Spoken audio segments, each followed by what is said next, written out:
don't understand is what has to occur for the movement to believe that change has happened enough to end the movement.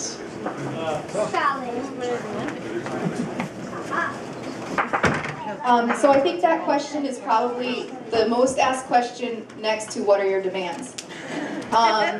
And it's the question that nobody can really answer, because what we're doing isn't something that's been done before, at least not as far as I've seen. I'm not saying I've seen much, but I've never seen in my life people come together like this and talk about things from so many different perspectives and from so many different vantage points.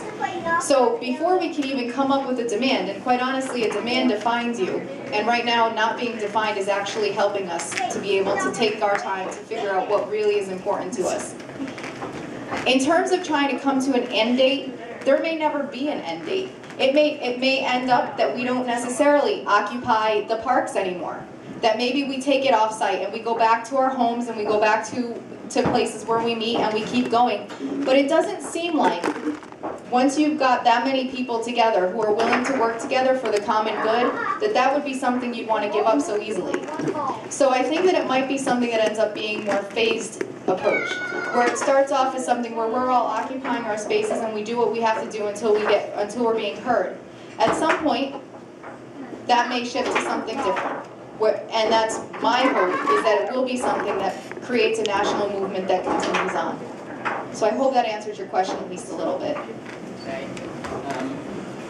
I think the difference between this occupation movement and a lot of protests that have happened in the past is with other protests, you go to the State House, you find one issue you all agree on, and you go there for a day and wave signs and tell them to stop what they're doing, and then you leave. Here we just continue occupying and continue meeting together to help the community and continue to change things. It's not protesting for an issue. It's protesting and continuing to change society on a regular basis. And I personally don't want to see this end. I think we can continue this and continue talking to everyone and hearing how they want to change society.